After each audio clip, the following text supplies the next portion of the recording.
오늘은 우리 문화교회가 창립된 지 63년이 되는 날입니다.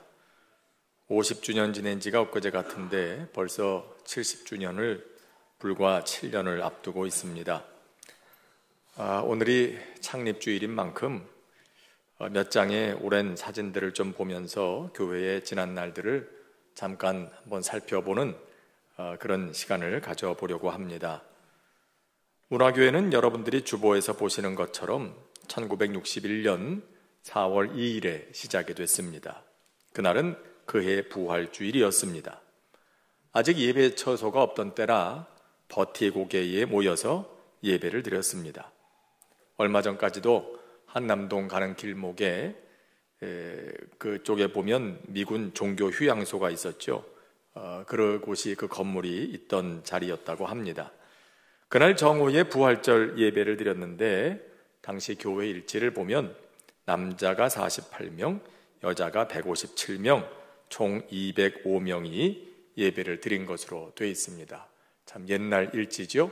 저기 보면 그렇게 되어 있어요. 당시 사진이 좀 예배 드리는 장면 사진이 있으면 좋은데 그 사진 찾기가 참 어려웠습니다. 대신에 예배에 참여했던 몇몇 분들이 교인들이 모여서 찍은 사진이 한 장이 있어요. 뒤에 버스가 있고 아마 저 버스를 타고 오셨는지 잘 모르겠는데 제일 옆에 목사님 계시고 아마 교인들이 함께 모여서 찍은 사진인 것 같습니다. 혹시 여기 계신 분들 가운데 기억나시는 분들이 있는지 모르겠어요. 그러다가 당시 문화동에 있던 3층 건물에 예배 처소를 마련합니다. 그 건물이 지금의 흥인초등학교가 있는 바로 그 근처였다고 합니다. 옛날에 여러분 차중락시라고 아십니까? 낙엽 따라 가버린 사랑이라는 노래를 불렀던 그 차중락시의 아버지가 저 건물의 소유주였다고 합니다. 얘기를 듣자니까요. 그 건물에 3층을 임대해서 예배를 드렸었죠. 그리고 그 예배당을 다락방교회라고 불렀습니다. 많은 분들이 문화교회라고 하니까 문화사역을 굉장히 열심히 하는가 보다 이제 그렇게 물으시는 분들이 많습니다. 그런데 사실은 그 교회가 저희 교회가 창립될 당시에 그 동네 이름이 문화동이었기 때문에 그 건물이 문화동에 있었어요. 그래서 문화교회가 된 것이죠. 그러다가 교인들이 늘어나면서 더 큰 예배 처소가 필요하게 됐습니다. 그래서 성전을 짓습니다. 그게 금호동으로 가는 고갯길에 세운 골짜기 교회입니다. 우리 교회 건물 사진 있죠? 그거 한번 좀 보여주시겠어요? 요즘 저겁니다. 골짜기 교회 기억이 나시는지요? 그 골짜기 저 교회가 있는 자리가 정확하게 지금 현재 예수소망교회라고 있죠? 골목 들어오는 길에 보면 언덕 옆에 그 교회가 있는데 정확하게 그 건물, 그 예배당에 서 있는 그 자리가 바로 옛날 저희 교회 골짜기 교회 자리입니다. 저렇게 돼 있었고 옆에 계단으로 쭉 올라가면 거기가 금호동 고갯길인 거죠. 거기서 밑으로 내려오면 우리 교회가 있었습니다. 그래서 그 우스갯소리로 우리 원로 목사님께서 그때 교회를 소개하시면서 그랬다고 그래요. 문화교회가 어디 있습니까? 그러면 금호동 고갯길로 올라가다가 옆에 골짜기로 굴러 떨어지면 거기 교회가 있습니다. 그러셨다고 그래요. 그랬던 당시에 생각해보면 말이죠. 요즘처럼 길이 잘 닦여 있던 때도 아니고 또 곳곳이 흙바닥이었기 때문에 아마 그럴 수도 있지 않았겠나 그럴 만도 했겠다 싶습니다. 그리고 아까 보셨던 것처럼 거기서 우리 선생님들, 재직들 또 어린이 성경학교도 있었고요. 그러다 계속해서 교세가 성장하면서 다시 성전을 짓습니다. 그게 방주교회입니다. 지금의 문화마당이 있는 자리죠. 자, 우리 교회 건물 아마 기억이 나실 겁니다. 이 건물은 얼마 되지 않았으니까는요. 이 새성전 짓기 전에 있던 그 자리에 세워져 있던 교회가 있는 그런 모습이죠. 그때가 1978년도입니다. 그리고 그 당시에 교회는 이곳에서 양적으로 질적으로 많은 부흥을 이루었습니다. 예배당 안이 저렇게 돼 있었고 또 저렇게 예배를 드렸었죠. 아마 이후 초청 행사가 있던 때인 것 같습니다. 저기 보니까 눈에 익은 얼굴들이 있어요. 지금 우리 이 일부 예배 드리시는 분들 가운데도 한 분이 지금 깃발을 같이 들고 현수막을 같이 들고 계신 분이 있는 것 같습니다. 예, 그런가 하면 또 저렇게 봉고를 타고 다니면서 이웃 초청도 하고 저 골목골목 다니면서 말이죠. 저기 보니까 우리 권사님들도 눈에 띄고 그렇습니다.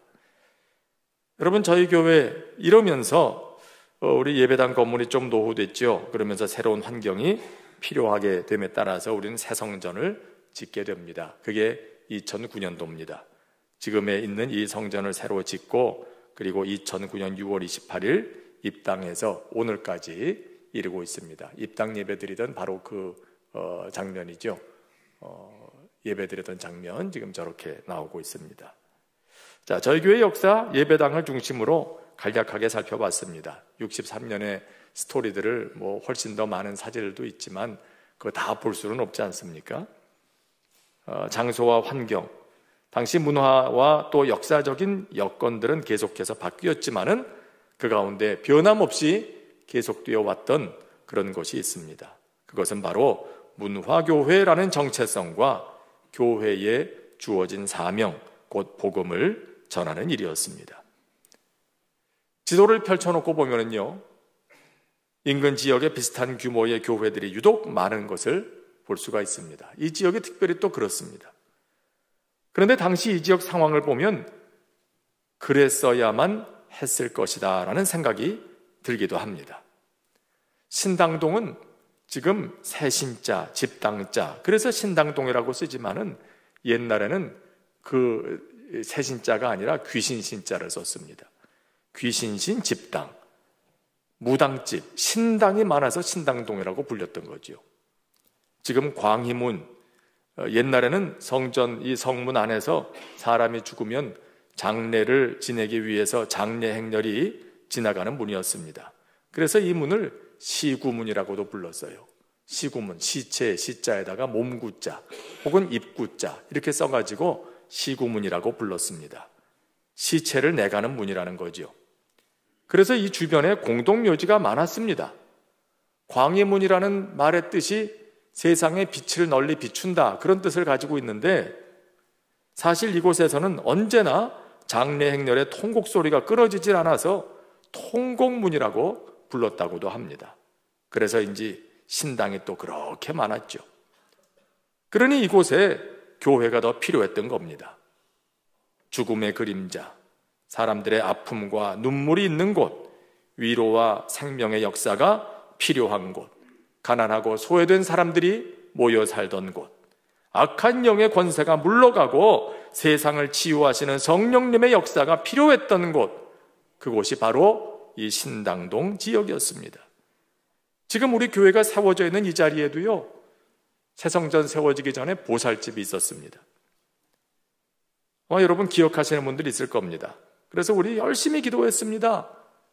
이 자리에 우상의 제단 대신에 하나님의 성전이 들어서게 해달라고 간절히 기도했고 하나님께서 우리 모두의 기도에 응답하셔서 이곳에 지금의 성전을 세워주신 것입니다. 그리고 복음의 사역을 계속해 나가고 있습니다. 오늘 본문에서 주님께서 제자들에게 주시는 말씀도 그렇습니다. 부활하신 예수님께서 두려움과 불안에 사로잡혀 다락방에 숨어있는 제자들에게 나타나십니다. 그리고 말씀하십니다. 너희에게 평강이 있을지어다. 제자들을 위로하십니다. 그리고 이어서 말씀하십니다. 아버지께서 나를 보내신 것 같이 나도 너희를 보내노라. 여러분, 이 말씀은 오늘의 교회가 어떤 공동체이며 또 성도들이 어떤 사람인지를 이해하는 데 매우 중요한 말씀입니다. 나도 너희를 보내노라. 성부 하나님께서 성자 예수님을 이 땅에 보내셨습니다. 그리고 이제 예수님께서 제자들을 세상으로 보내십니다. 그러면서 하시는 말씀입니다. 나도 너희를 보내노라. 무슨 말씀입니까? 제자가 어떤 사람이란 뜻입니까? 성도가 누구라는 겁니까? 예수님께서 보내심을 받은 그 일을 계속하는 사람들이란 뜻입니다. 교회는 어떤 공동체입니까? 예수님께서 아버지로부터 보내심 받은 그 일을 계속하는 공동체인 것입니다. 다시 말해서 예수님께서는 성부 하나님께서 성자 예수님을 보내셔서 이루신 그 일들을 제자들을 통해서 계속 이루어가기를 원하시고 오늘도 하나님께서는 성도들과 교회를 통해서 주님께서 이루신 그 일들을 계속해서 이루어가고 계신다는 뜻입니다. 너희에게 평강이 있을지어다. 두려움과 불안에 휩싸여 있는 제자들에게 평강을 전하신 그 주님께서 그 제자들을 통해서 죄에 물든 이 세상에 하나님 나라의 평강을 전하시기를 원하셨고, 오늘도 우리를 통해서 이 세계에 하나님의 평강이 전해지기를 원하신다는 겁니다. 그렇다면 아버지께서 예수님을 보내셔서 이루신 일, 예수님께서 제자들을 보내시면서 이루신 그 일, 그것은 뭘까요? 23절입니다. 너희가 누구의 죄든지 사하면 사하여질 것이요 누구의 죄든지 그대로 두면 그대로 있으리라. 예수님께서 오신 목적은 십자가에서 우리 대신 죄를 지시고 우리 대신 형벌 받으시고 우리를 구원하시는 일이었죠. 십자가에 죽으시고 부활하심으로 우리가 죄사함을 받고 영생을 얻게 하시는 일이었습니다. 너희가 누구의 죄든지 사하면 사하여질 것이요 우리를 통해서 죄사함의 역사가 계속해서 일어나게 되는 것, 그것이 주님께서 오늘도 우리를 통해서 교회를 통해서 이루어 가시는 일이라는 것입니다. 자, 그렇다면 이제 의문이 생깁니다. 예수님은 성자 하나님이셨습니다. 그래서 죄를 사하실 수 있었습니다. 죄 사함의 권세가 천지를 창조하신 예수님께 있었습니다. 그래서 예수님께서 죄를 사하시면 죄가 없어지는 겁니다. 그런데 우리는 어떻습니까? 과연 우리에게 죄를 사하는 권세가 있습니까? 그럴 능력이 있습니까? 그럴 자격이 있습니까? 하나님이 하시는 그 일을 죄인인 우리가, 피조물인 우리가 과연 할 수 있는 것입니까? 그 답변은 이렇습니다. 첫째, 우리는 우리의 힘으로 누구의 죄를 사할 수는 없습니다. 우리에게는 그럴 자격도 없고 그럴 능력도 권세도 없습니다. 자, 그렇다면 왜 예수님께서는 이렇게 말씀하시는 걸까요? 이제 그에 대한 두 번째 답변이 있습니다. 우리에게 그럴 능력이 있는 것은 아니지만 주님께서 우리를 위해 십자가를 지시고 부활하셨다는 복음을 전할 수는 있습니다.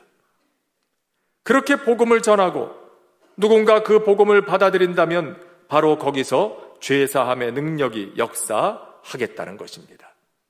내가 아니라 복음의 능력이 복음을 듣는 사람에게서 죄사함의 능력이 나타나게 하는 것입니다. 복음의 능력이 있습니다. 복음이 전해지는 곳에 죄사함의 역사가 일어나는 것입니다. 그래서 주님은 또 말씀하시죠. 성령을 받으라. 제자들이 성령의 능력을 힘입어 복음을 전파할 때 그 복음을 받아들이는 자에게는 죄사함의 능력이 나타나겠다는 겁니다. 그래서 성령을 받으라 하십니다. 우리가 할 수 있는 일이 아니기 때문에 성령을 받으라. 태초에 하나님께서 사람을 창조하시며 그 코에 숨을 불어넣으셨던 것처럼 주님도 제자들을 향해 숨을 내쉬시면서 말씀하십니다. 성령을 받으라.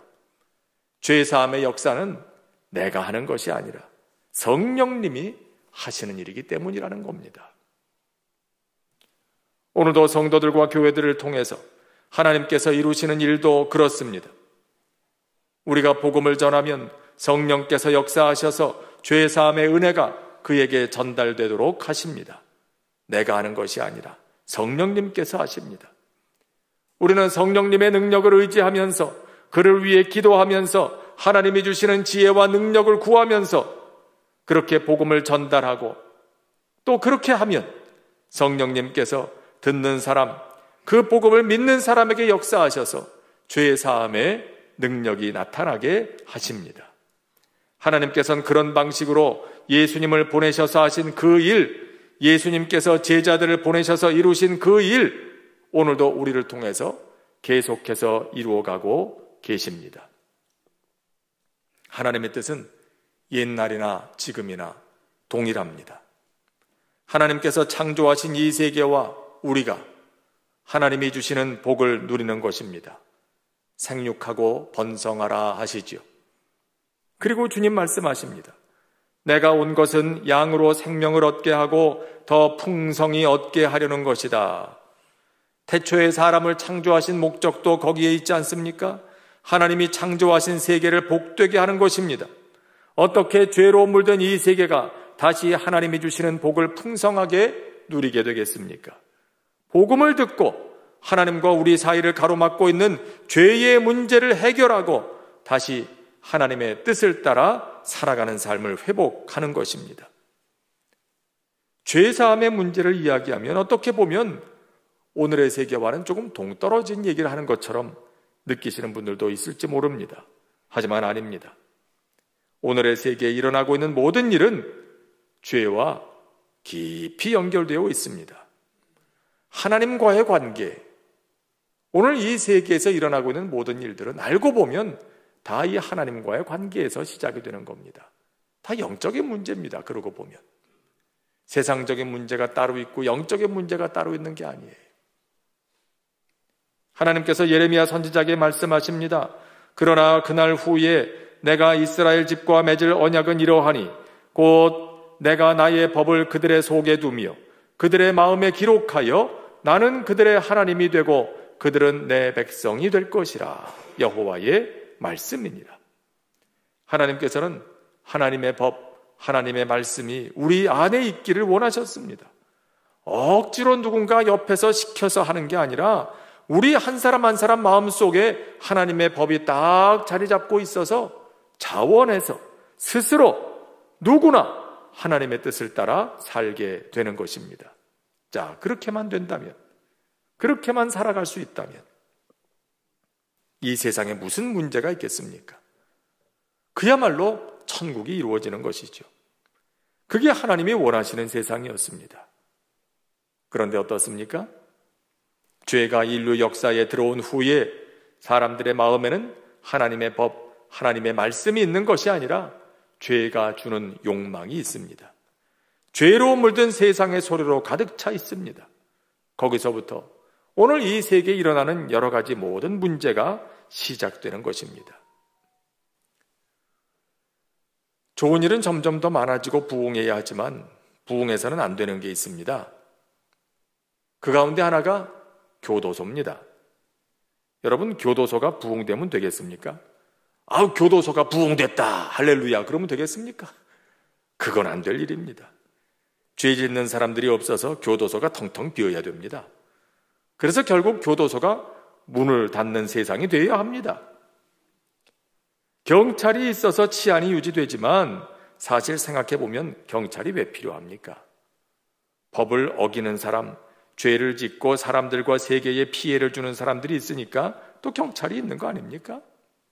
그러니까 경찰이 늘어나는 것도 참 안타까운 일입니다. 경찰이 늘어난다는 건 경찰이 할 일이 많다는 뜻이니까 말이에요. 재판소가 있는 것도 죄 짓는 사람들이 있으니까, 다시 말해서 재판할 일이 있으니까 있는 거지요. 군대도 그렇죠. 자꾸만 사람들이 전쟁을 하니까 우리가 사는 땅을 지키기 위해서 군대가 필요하죠. 저쪽이 강력한 무기를 개발하면 질세라 나도 더 강한 걸 만들어야 되고 말입니다. 그런데 하나님 이렇게 말씀하신 일이 있죠. 그날이 되면 사람들이 칼을 쳐서 보습을 만들고 창을 쳐서 낫을 만들 것이다. 나라와 나라가 다시는 칼을 들고 서로 치지 아니하며 다시는 전쟁을 연습하지 않을 것이다. 요즘 어느 나라나 다 군대가 있어서 날마다 전쟁을 연습하지 않습니까? 그런데 하나님의 나라가 온전하게 임하게 되면 더 이상 그렇게 하지 않을 거란 말입니다. 하지만 어떻습니까? 오늘의 세계에서는 거꾸로입니다. 도리어 보습을 쳐서 칼을 만들고 낫을 쳐서 창을 만듭니다. 우리의 생활에 필요한 것들을 가져다가 무기를 만들고 있는 거죠. 가정에서도 보십시오. 부모의 마음에 하나님의 법이 있고 자녀의 마음에 하나님의 법이 있으면 무슨 문제가 있겠습니까? 부모의 마음에 하나님의 법이 없으니 서로 다투고 자녀에게 상처를 주고, 자녀의 마음에 하나님의 법이 없으니 불순종하고 부모는 잔소리하고 화목이 깨지지 않습니까? 여러분, 우리 모두의 마음 속에, 우리의 심령 속에 하나님의 법이 있어야 돼요. 하나님의 말씀이 있어야 돼요. 다시 말해서 하나님과의 관계가 회복되고 긴밀히 연결되어야 한다 이 말입니다. 이 모든 문제가 알고 보면 그냥 단순히 도덕적인 문제가 아니에요. 이게 다 영적인 문제예요. 하나님과의 관계에서 어그러지고 나니까 오늘 이 모든 일들이 일어나고 있는 것입니다. 이렇게 보면 역설적이긴 하지만 사실 그렇게 사람들의 마음에 하나님의 법이 있으면 교회도 있을 필요가 없을 겁니다. 여러분, 그래서 보십시오. 요한계시록에 보면 21장 22절에 요한이 새하늘과 새 땅이 이루어지는 환상에서 보니까 그 성 안에 성전을 보지 못했다라고 그래요. 그렇게 성전이 없는 거예요. 왜 그런가? 왜 천국에 성전이 없나? 보니까 그가 다음에 이렇게 기록합니다. 이는 주 하나님 곧 전능하신 이와 및 어린 양이 그 성전이심이라. 하나님이 성전이십니다. 하나님이 성전이시니 성전이 따로 필요치 않은 것입니다. 온 세상에 하나님의 말씀이 가득하니 물이 바다를 덮음같이 하나님의 말씀이 가득하니 교회가 따로 있어야 될 이유가 없는 거예요. 온 세상이 성전이요 온 세상이 교회와 같으니까 말입니다. 여러분, 이것이 성경의 비전인 것입니다. 이것이 우리 모든 믿는 사람들의 소망이요 교회의 비전인 것입니다. 하나님의 나라가 이와 같이 온전히 이루어지는 것 말입니다. 여러분, 그래서 이런 세상이 속히 오기를 기도할 수 있길 바랍니다.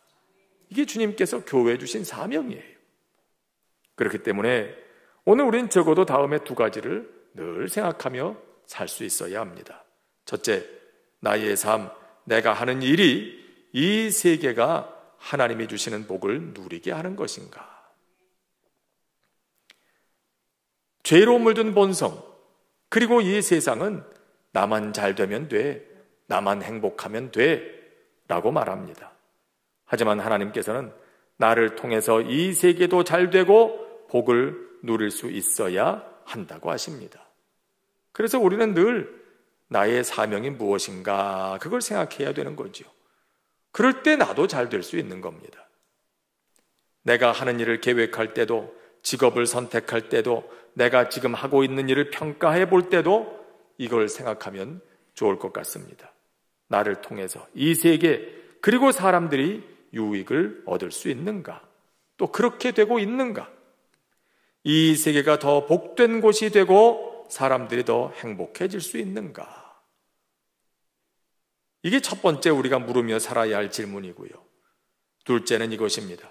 나의 삶이 복음이 전파되는 데에 도움이 되는가? 어느 교인이 주일 예배에 늦었습니다.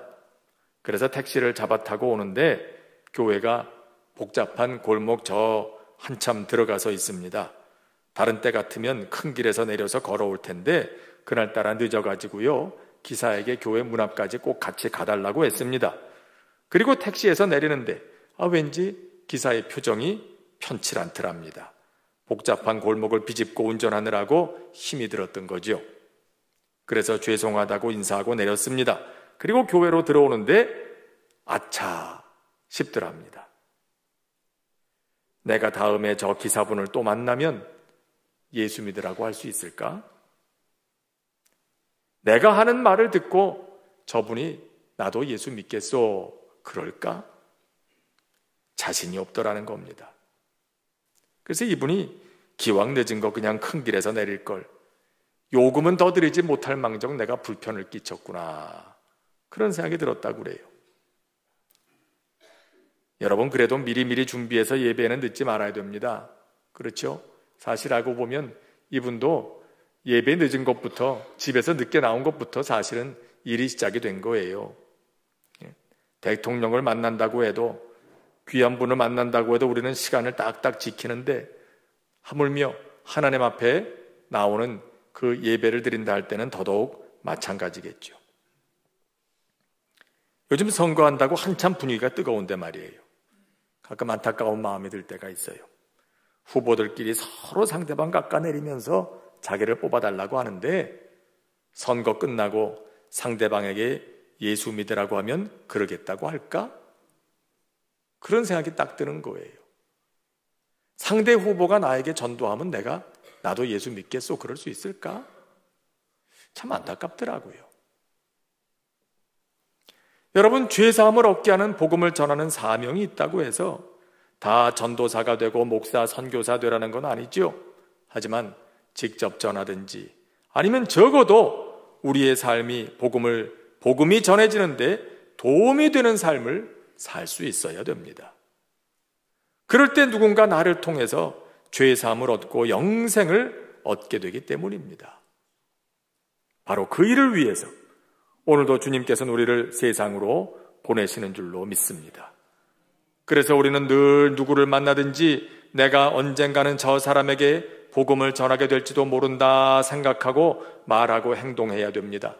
다 잠재적인 전도 대상자입니다. 하지만 그게 또 우리 말대로 잘 되질 않습니다. 성령님께서 내 마음, 내 입술, 내 행동을 다스려 주시기를 그래서 간절히 기도해야 하는 것입니다. 밤이나 낮이나 새벽이나 매 순간 말입니다. 1961년 4월 2일 창립된 후로 우리 교회는 달라지는 시대 속에서 꾸준히 복음의 말씀을 전해왔습니다. 이럴 때는 이런 모습으로, 저럴 때는 저런 모습으로 말입니다. 환경, 문화, 시대적 요구가 달라짐에 따라서 모양도 달라지고 강조점도 달라질 수 있겠지만 교회는 본질적으로 죄사함의 복음을 전하는 그 사명을 멈출 수 없습니다. 아니, 멈춰서는 안 됩니다. 여러분, 문화교회가 어떻게 세워졌습니까? 우리 신앙의 선배들이 얼마나 기도하고 얼마나 헌신하셨습니까? 이제 우리 앞에는 이전과는 또 다른 새로운 시대가 있습니다. 새로운 시대에는 새로운 도전도 있습니다. 그 도전에 맞서서 하나님의 나라를 이루는 이 사명, 나도 너희를 보내노라 하시는 그 주님의 사명이 우리에게 있다는 사실을 우리는 기억해야 됩니다. 또 그 사명을 감당하기 위해서 우리는 다시 기도가 회복되고 예배가 회복되고 헌신이 회복되는 삶을 살아야 할 줄로 믿습니다. 그래서 주님 다시 오시는 그날에 잘했다 칭찬 듣는 우리 문화교회가 될 수 있기를 축원합니다. 그런 성도로 살아갈 수 있게 되기를 축복합니다. 2000년 전 제자들을 보내신 주님께서 오늘도 우리를 그처럼 세상으로 내어 보내시며 말씀하십니다. 나도 너희를 보내노라. 나도 너희를 보내노라. 기도하겠습니다.